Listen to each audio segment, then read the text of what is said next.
Whenever the laws of any state are broken, a duly authorized organization swings into action. It may be called the state police, state troopers, militia, the rangers, or the highway patrol. These are the stories of the men whose training, skill, and courage have enforced and preserved our state laws.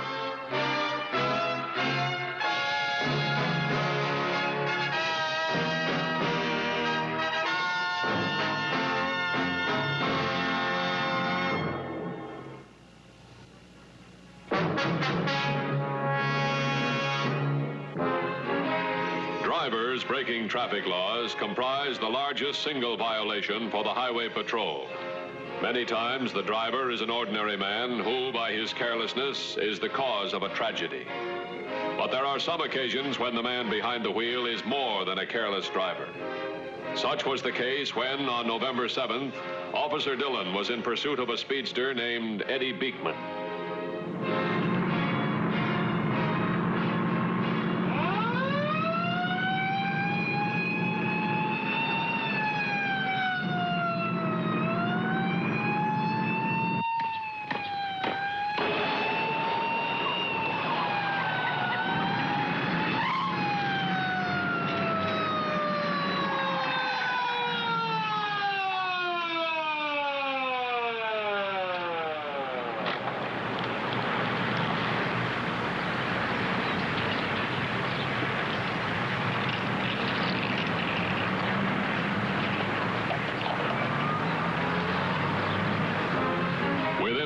Patrol headquarters received Officer Dillon's call, and an ambulance was on its way to the scene of the accident. 3280. I'm holding driver and companion. Request aid at the scene. I'm on my way. 10-4? 10-4. Officer Dillon's request for help resulted from the actions of the father, John Weber, who remained at the scene of the accident. Weber insisted on dealing with the driver personally.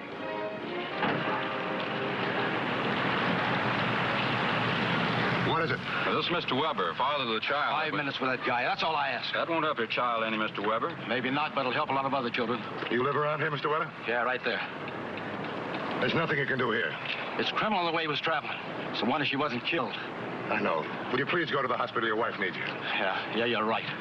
We'll be in touch with you. That's it.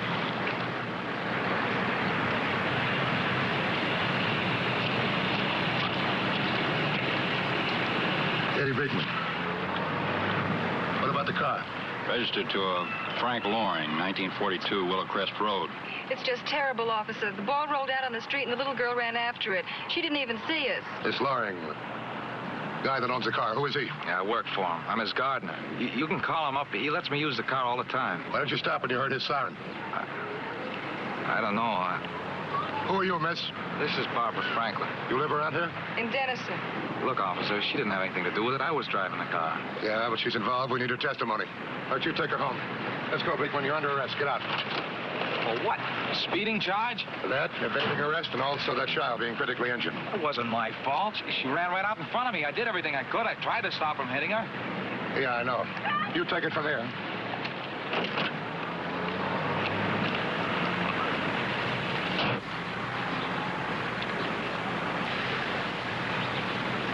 Look, Eddie, there's no point in coming to see you. There's not a thing I can do to help you. What do you mean? There's plenty you can do. You can begin by getting me out of here. All right, kid. Just as soon as we can get started.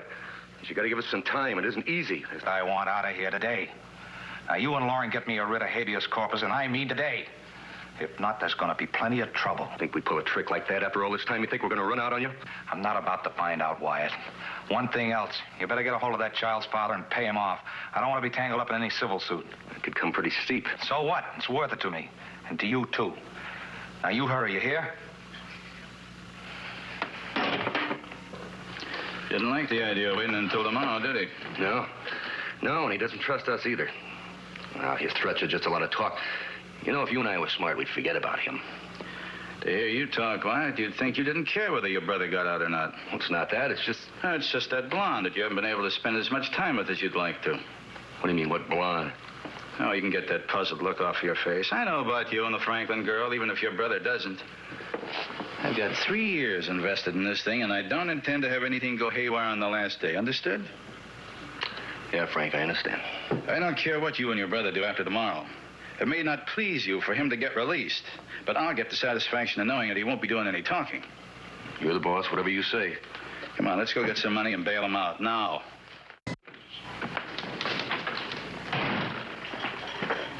Here's Beekman's picture. His record hadn't come through yet. Mr. Weber's outside. You wanted to see him? Yeah, in a minute. Beekman, huh? He's 5'11", about 173 pounds, got brown hair. He's about 30 years old. Does that description mean anything to you? No, I see 50 of them like that every week. Yeah, no, there's something about it familiar, but I don't know what. You got enough to keep you busy without letting a description bug you. All right, send Weber in. Come in, Mr. Weber. Mr. Weber, sit down. Thank you. I understand you let him go. Had to. His lawyer showed up with a writ. He still has to go to court. Yes, well, that's what I wanted to talk to you about, Mr. Mathews. I've been thinking it over, and I've decided not to press charges. Not press charges? That's not for you to say, Mr. Weber. Well, I don't have to testify against him, and I really don't care much about starting a civil action. I just as soon let the matter drop. He was traveling awful fast. To use your words, that's criminal.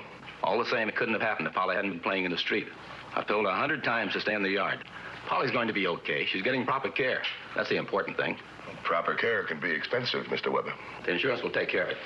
I'd better get back to the hospital. Ms. Weber hasn't eaten since breakfast.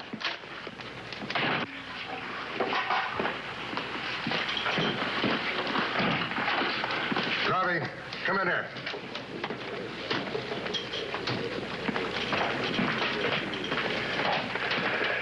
There's something about this accident that bothers me. What do you mean? Well, Weber, a while back he wanted to take care of Beekman all by himself. Now he wants to wash his hands of the whole thing. Well, since he knows his child's getting the best of care, he probably figures he can be charitable. What do you mean, the best of care? The little girl's been moved from the receiving hospital to a private clinic. Weber hasn't got that kind of dough. Who's paying the bills? The insurance company, I guess.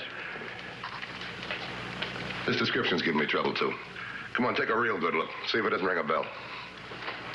No, afraid not. You're working yourself up over nothing. Maybe I am, maybe I'm not. Do you remember Jim Ellsworth? He was a druggist over in Latimer County. Yeah. Yeah, he was killed in a holdup a few years ago. Yeah, that's Good right. friend of yours, wasn't he? He sure was. I was with him when he died. All he could give me was a description. 5'11", 173 pounds, brown hair, and about 30 years old. Yeah, but, Chief, there's a million guys that could fit that. All right, so it's 1,000,000 to 1. Check it out. Okay. Wait a minute. You said Beacon's insurance company might be paying the bills. Yeah, seems the likeliest answer to me. All right, let's assume he had liability and property damage. Investigator check it, then he'd make a report. That takes time. There's only one other possibility. Yeah, who bought Weber off? I'm going over and talk to Laurie.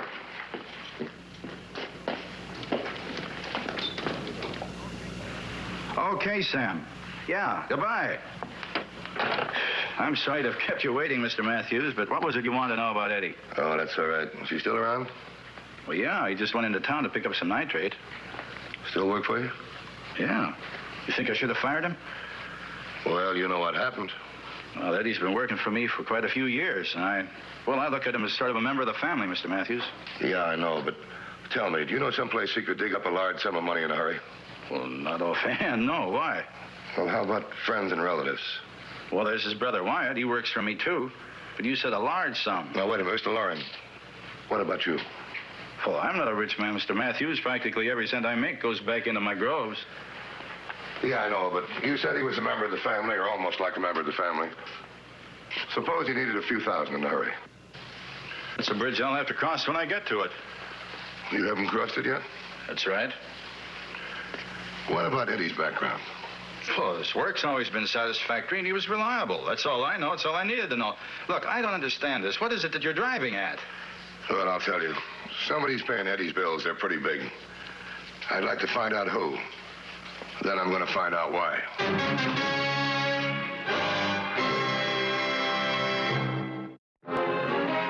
In an attempt to find out who supplied the money that bought off John Weber, Dan Mathews began an immediate investigation of Frank Loring and the Beekman brothers. Just came up with something that sounds pretty good.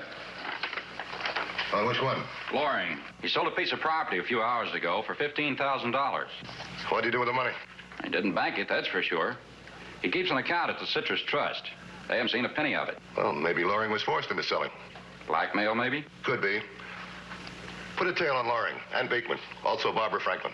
Beekman's girlfriend? Yeah. You know, I don't get it. How can a girl with expensive taste like that run around with a gardener? Can you figure a girl like that living in a citrus grove? Yeah, for the right reasons. All right, see if you can find him. The plainclothes officers had nothing to report on Eddie Beekman and Loring, who had both remained at the ranch. But the girl, Barbara Franklin, was followed to a nearby town where she did a considerable amount of shopping.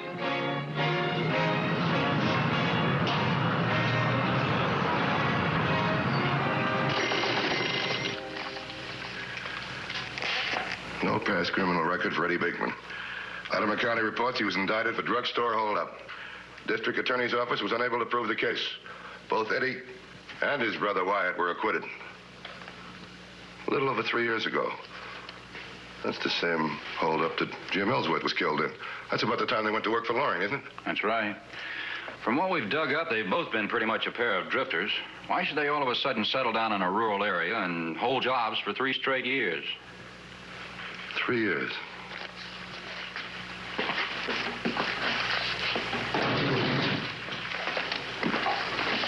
What are you getting at? 3 years. Let me see. Here's what I'm looking for. About 3 years ago, the Citrus Trust was taken for $500,000. Yeah, I remember. There were 3 men that pulled the job, weren't there? Yeah, that's right.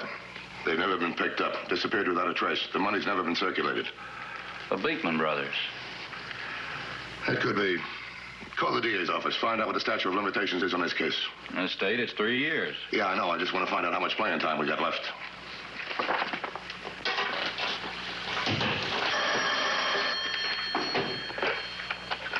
Mathews. From Patterson? Oh, how's it going? Yeah? Why don't you do that? No, I want you to stay with it. Call me if anything else develops, huh? Right.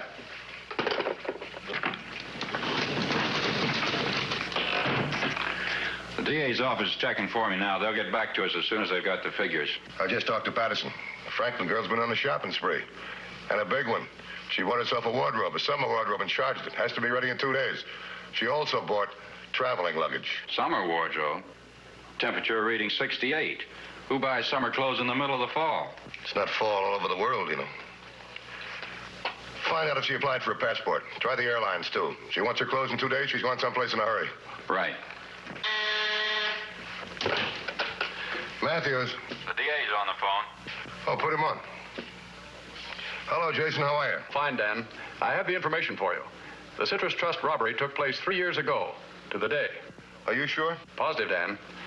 The statute of limitations on the holdup runs out at midnight tonight. You coming over? I'll be there as soon as I can.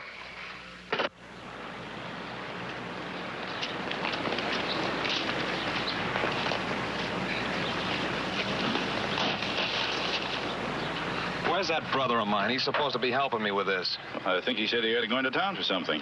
Yeah, he's never around anymore. I haven't got enough to keep me busy. I got to do his work, too. I wouldn't worry about it, Eddie. After today, you'll be a man of leisure.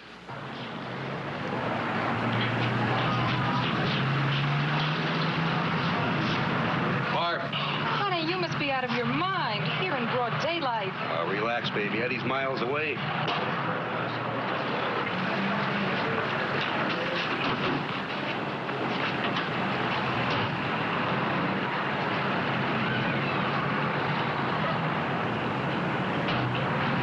Sorry, Dan. I don't see how I can possibly do it. In less than 12 hours, we're dead. I need more time. I know. I'm sorry, too, but... Well, if you had some physical evidence or testimony. But you don't. By your own admission, all you have is a pretty good set of circumstances. All right, can you issue a complaint? I'll fill in the details later. Sure. Then the defendants promptly engage a good attorney who demands immediate arraignment for his clients. So can't you stall him? For 48 hours at the outside. Then at the arraigning, the judge throws the case out of court for lack of evidence and absolves the defendants, leaving us right where we started. Oh, wait a minute. 48 hours. This gives me time to move around then. I might be able to get you some evidence. Might isn't good enough, Dan. If we fail to make the charges stick, they can turn around and sue for damages, for false arrest. Yeah, you're right. Tell you what I'll do. I'll prepare a complaint and a warrant and hold them ready for issuance at a moment's notice. I'll stay by my phone until midnight and make arrangements to contact the judge. If you can produce sufficient evidence against the suspects by then, I'll act. Okay, thanks.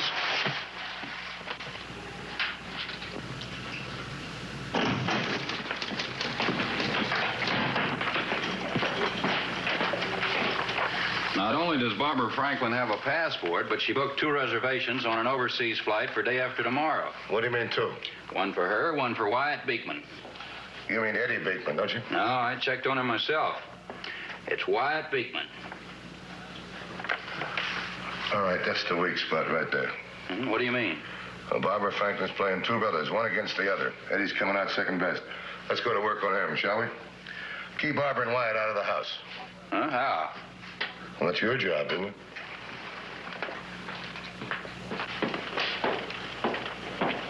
I'm going over to the packing plant. I'll be back this evening. Okay, Frank.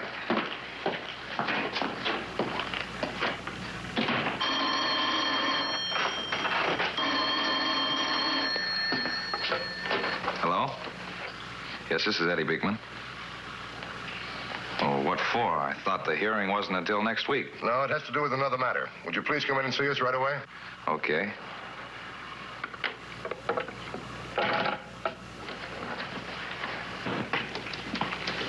Beekman's here. All right, I'll see him. Come in, please.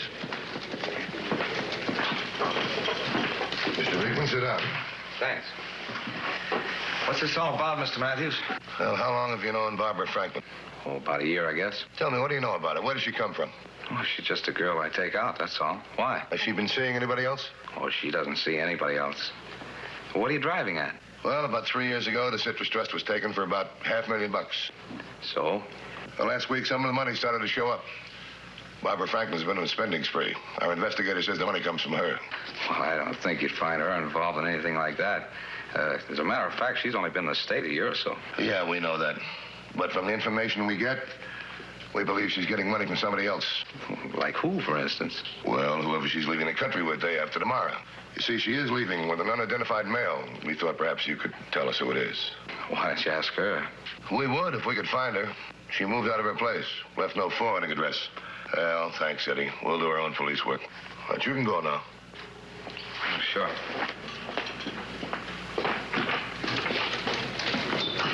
Excuse me. How'd it go? Well, we'll see. Let's hope he checks that money to see if any's been spent.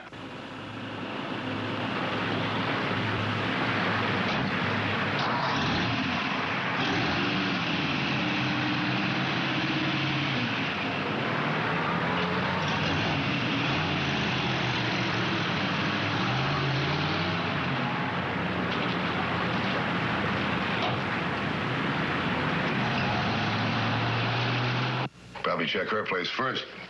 Everything arranged? Yeah, her landlady promised full cooperation. The shop owners said that they'd tell anybody asking that she made cash purchases, not charges. Did you arrange to keep Wyatt and Barbara away from the house? Yeah, I had the travel agency give them a call.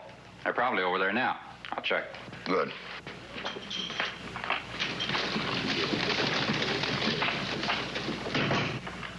The landlord informed Beekman that the girl had left, leaving no forwarding address. He also supplied a description of her companion, a description which fitted Eddie's brother exactly.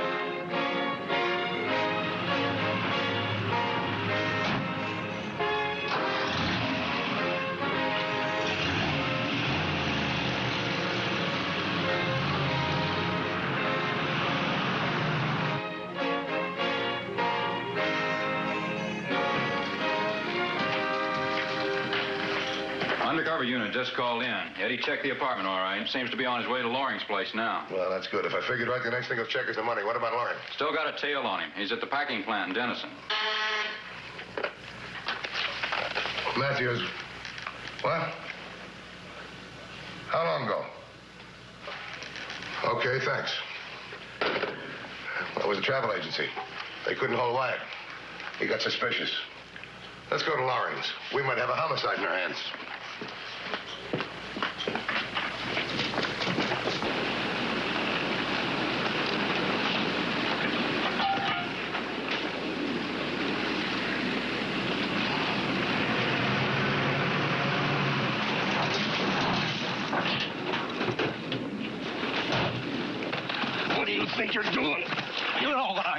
What's wrong with you? Nothing's wrong with me, not since I found out what a fool you and Barbara have been making of me. What are you going to do? I haven't made up my mind yet. It pretty much depends on what I find in that tree. What's that got to do with Barbara? Oh, come off of it, as if you didn't know. Don't pull that innocent act with me. Barbara's been spending that bank money in every shop in town. Where'd you get ideas like that? Yeah, well, we'll see. I don't know where you got your information, but it's all wrong. I admit we've been seeing each other. But not 1 cent of that dough has been touched. Look at that cement. That'll prove to you that no one's been there. How do I know the money's in there? Because you say so? I should believe you after what you've been pulling behind my back. Maybe you removed the money a long time ago, or just maybe it never was there. You'll have to wait until after midnight when Laurie gets here. You waited for 3 years. Then wait a while longer.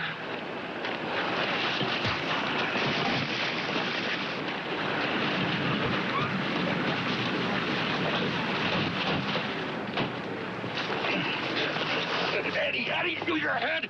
All I want you to do is wait till after midnight. All right, hold it. You won't have to wait till after midnight, Eddie. All right, come on your feet. Move! Over against the fence.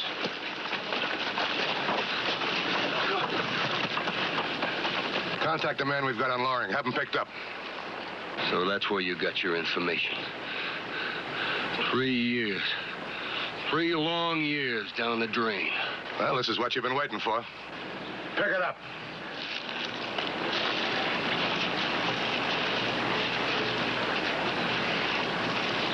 All right, go on, hit it.